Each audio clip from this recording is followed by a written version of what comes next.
ಮಾಡಿದ್ರೆ ಬೆಂಗಳೂರು ಜನ ದೌರ್ಜನ್ಯ ಮಾಡೋದು, ಅವ್ರ ಮೇಲೆ ಕೇಸ್ಗಳು ಹಾಕೋದು, ಪ್ರತಿಭಟನೆ ಮಾಡುವಂಥ ಹಕ್ಕನ್ನು ಕಿತ್ಕೊಳ್ಳೋವಂಥದ್ದು ಇದು ಕಾಂಗ್ರೆಸ್ ನಡ್ಕೊಂಬಂದಿರೋದು. ಅದರಿಂದ ನಾವು ಇವತ್ತೆಲ್ಲ ಸಭೆ ಸೇರಿದ್ರಿ.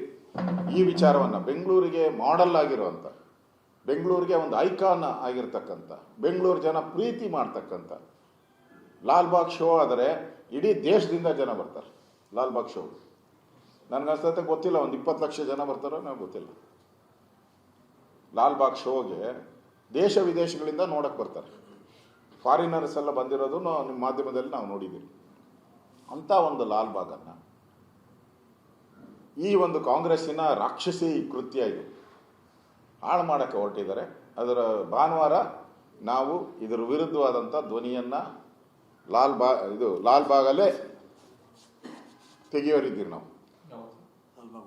ಲಾಲ್ಬಾಗ್ ಉಳಿಸಿ, ಪರಿಸರ ಉಳಿಸಿ, ಭಾನುವಾರ ಲಾಲ್ಬಾಗ್ ಉಳಿಸಿ, ಬೆಂಗಳೂರನ್ನು ರಕ್ಷಿಸಿ, ಈ ಘೋಷಣೆ ಅಡಿಯಲ್ಲಿ ನಾವು ಒಂದು ಅಜೆಂಡಾ ಇಟ್ಕೊಂಡು ನಾವು ಅವತ್ತು ಬೆಳಗ್ಗೆ 8 ಗಂಟೆಗೆ ನಮ್ಮೆಲ್ಲ MP ಗಳು, ನಮ್ಮೆಲ್ಲ ಶಾಸಕರುಗಳು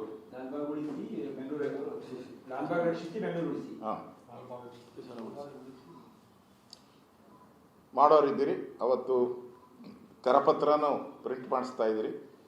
ಎಲ್ಲರಿಗೂ ನಾವು ಕರಪತ್ರವನ್ನು ಕೊಡ್ತೀರಿ. ಅಲ್ಲಿ ವಾಕರ್ಸ್ ಜೊತೆ ಸಂವಾದ ಮಾಡ್ತೀರಿ.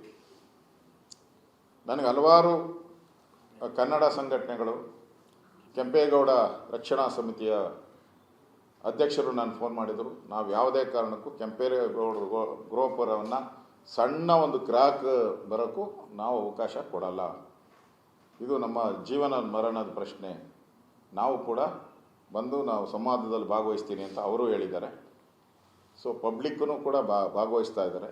ನಾವು ಈ ಒಂದು ವಿಚಾರವನ್ನು, ಈ ಬೆಂಗಳೂರು ಉಳಿಸಿ ಅನ್ನೋ ಒಂದು ಘೋಷಣೆಯನ್ನು ಇಟ್ಕೊಂಡು ಈ ಲಾಲ್ಬಾಗ್ ಹೋರಾಟವನ್ನು ನಾವು ಪ್ರಾರಂಭ ಮಾಡ್ತಾ ಇದ್ದೀರಿ. ಭಾನುವಾರ ಬೆಳಗ್ಗೆ 8 ಗಂಟೆಗೆ. ಸಾಮಾನ್ಯವಾಗಿ ಬಿಜೆಪಿ ಶಾಸಕರಲ್ಲಿ ಒಂದು ಭಯ ಕಾಡ್ತಿದೆ. ಯಾಕಂದ್ರೆ ನೀವು ರಸ್ತೆ ಗುಂಡಿ ವಿಚಾರದಲ್ಲೂ ಕೂಡ ಎಲ್ಲರೂ ಕೂಡ ಒಟ್ಟಾಗಿ ಪ್ರತಿಭಟನೆ ಕಾಣಿಸಿಲ್ಲ. ನೀವೇ ಕೂಡ ಹೇಳಿದ್ರಿ ಮರುದಿನ ಎಲ್ಲರೂ ಕೂಡ ಮಾಡಬೇಕು ಅಂತ. ಈ ವಿಚಾರದಲ್ಲೂ ಕೂಡ ತೇಜಸ್ವಿ ಸೂರ್ಯ ಅವರು ಧ್ವನಿ ಎತ್ತಿದ್ದಾರೆ, ಸುರೇಶ್ ಕುಮಾರ್ ಅವರ ಜೊತೆ ನೀವು ಹಾಗೆ ಅಶ್ವಥ್ ನಾರಾಯಣ ಅವರು ಸಿಕ್ಕಿರೋರು. ಉಳಿದ ಯಾವ ಬಿಜೆಪಿ ಶಾಸಕರು ಕೂಡ ಬೆಂಗಳೂರು ವಿಚಾರ ಬಂದಾಗ, ಅದರಲ್ಲೂ ಕೂಡ DK ಶಿವಕುಮಾರ್ ಅವರ ವಿಚಾರ ಬಂದಾಗ ಯಾಕೆ ಧ್ವನಿ ಅಂತ ನಾವು ಪ್ರಶ್ನೆ. ಲಾಲ್ಬಾಗ್ ವ್ಯಾಪ್ತಿಗೆ ಬರುವಂತ ಚಿಕ್ಕಪೇಟೆ ಶಾಸಕರು ಇವರೆಗೂ ಇಲ್ಲೂ ಕೂಡ ಅದ್ರ ಬಗ್ಗೆ ಏನು ಒಂದು ಅಕ್ಷರ ಮಾತಾಡ